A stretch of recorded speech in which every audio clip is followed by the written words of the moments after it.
I did everything right and they indicted me. Welcome to WatchMojo, and today we're counting down our picks for political figures who made decisions that destroyed their careers, reputations, personal lives, or all of the above. According to the Denver Post, a pregnant woman seated behind her asked her to stop. Taking flash pictures.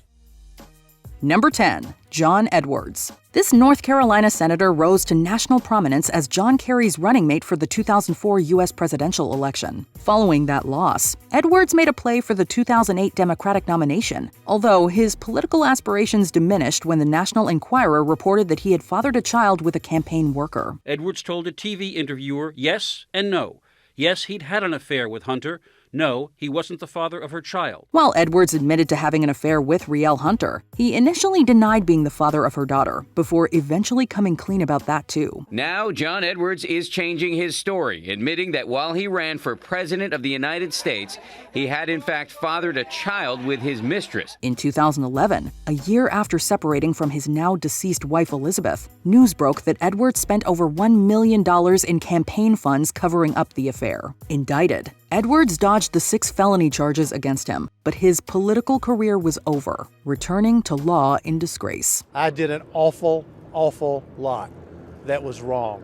Number 9, Chris Lee. There are a lot of bizarre offers on Craigslist, but it's not every day that one receives flirtatious solicitations from a topless politician. Republican Chris Lee joined the U.S. House of Representatives in 2009. 2 years later, Lee responded to a Women for Men ad on Craigslist inquiring, quote, "Will someone prove to me that not all CL men look like toads?" Claiming to be a 39-year-old divorced lobbyist, Lee emailed the woman a shirtless photo of himself flexing. His fall from grace began with a stunning report on the gossip website Gawker.com. Doing some online sleuthing, the woman found that Lee wasn't being entirely honest. He was 46, married with a son, and a member of the House. She stopped emailing Chris Lee after he asked her to send a racy photo of herself. Almost immediately after the woman passed the photo and story onto the gossip site Gawker, Lee resigned from his position. Lee's office originally denied the allegations, suggesting his email had been hacked.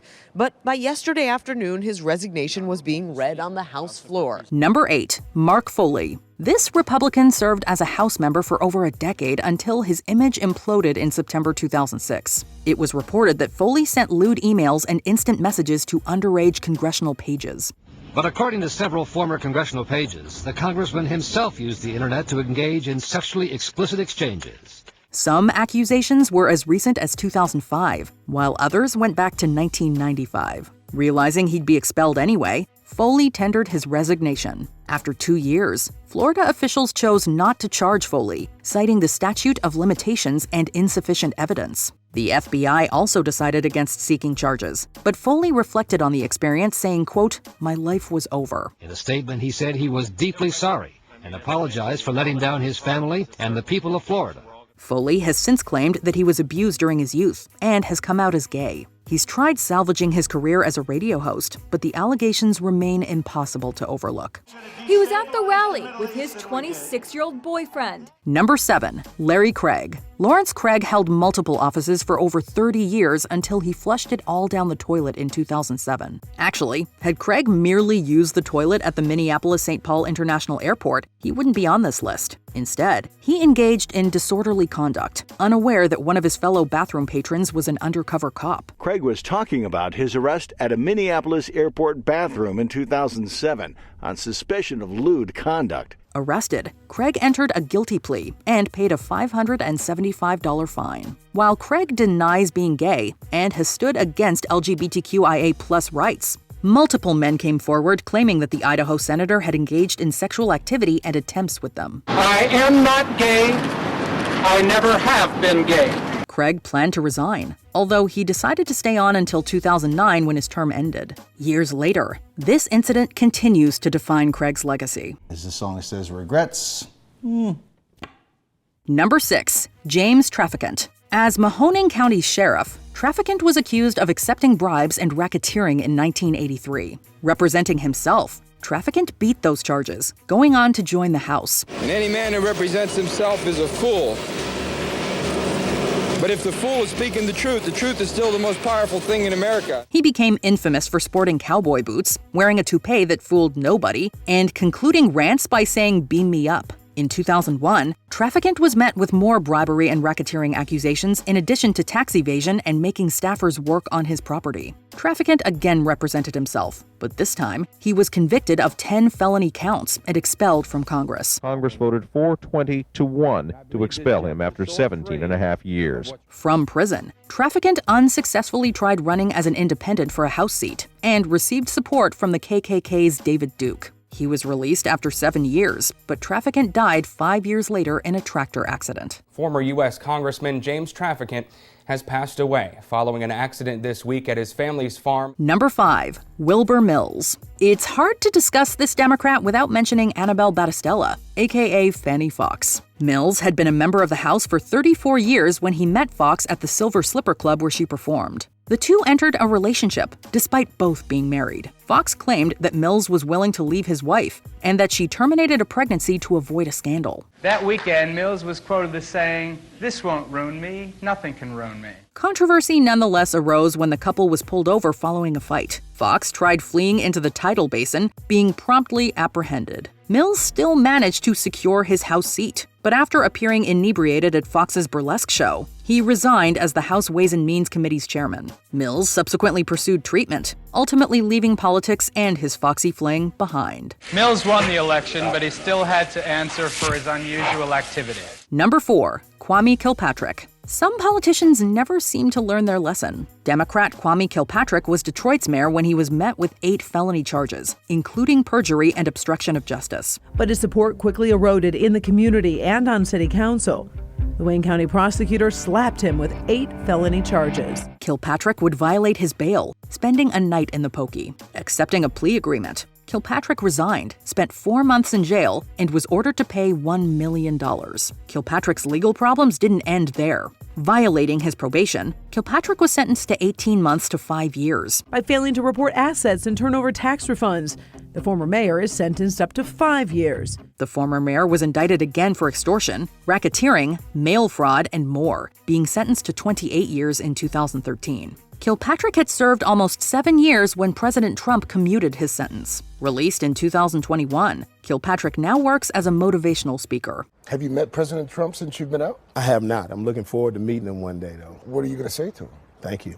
Number 3. Jack Abramoff. In 2006, lobbyist Jack Abramoff found himself at the center of more than one scandal involving casinos. On January 3rd, he pleaded guilty to conspiracy, fraud, and tax evasion in a case regarding Native American casinos. Abramoff and colleague Michael Scanlon overcharged the tribes roughly $85 million, splitting the money. In the end, he was brought up on federal charges of tax evasion and ripping off Indian tribes. On January 4th, Abramoff entered another guilty plea, this time pertaining to wire fraud and conspiracy in the Sun Cruise Casinos case, which involved the murder of Gus Boulis. Abramoff served about 3.5 years of his 6-year sentence, being released in December 2010. Turns out Jack Abramoff was broke, partly because he's paying off nearly $24 million in restitution to the Indian tribes. That same month, Abramoff was portrayed by Kevin Spacey in the film Casino Jack. A decade later, he pled guilty to conspiracy in a cryptocurrency fraud case, facing even more prison time. Obviously, they're going to need to learn about what digital currencies are, and the fact is that around the world, it's exploding. Number 2, Anthony Weiner.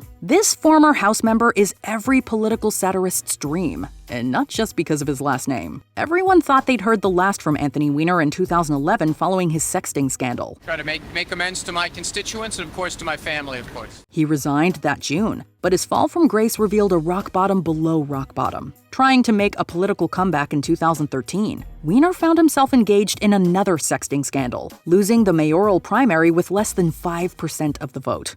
He was caught again in 2013 during a New York City mayoral bid. There was yet another rock bottom below that. More sexting claims arose in 2016, one involving an underage girl. Pleading guilty, Weiner was sentenced to 21 months. Although released in 2019, Weiner is now a registered sex offender. He cried when Judge Denise Coate sentenced him to 21 months, sinking into his chair seemingly inconsolable. Before we continue, be sure to subscribe to our channel and ring the bell to get notified about our latest videos. You have the option to be notified for occasional videos or all of them. If you're on your phone, make sure you go into your settings and switch on notifications.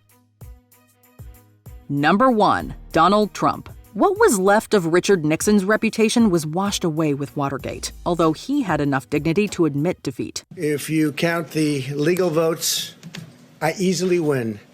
If you count the illegal votes, they can try to steal the election from us. Since serving his only term as president, several scandals have come back to bite Trump, from Stormy Daniels to his association with the January 6th Capitol attack. We're going to walk down to the Capitol, and we're going to cheer on our brave senators and congressmen and women. Trump has also become engulfed in new scandals, with authorities finding classified documents on his property. Then there's the Georgia election interference case, which not only involves Trump, but 18 co-defendants, including Rudy Giuliani. As always, Trump remains confident that he will come out on top of this. This is what accountability looks like. Which politician do you think best epitomizes the facepalm? Cast your vote in the comments. And then we're going to Washington, D.C. to take back the White House! Ah! Did you enjoy this video? Check out these other clips from WatchMojo, and be sure to subscribe and ring the bell to be notified about our latest videos.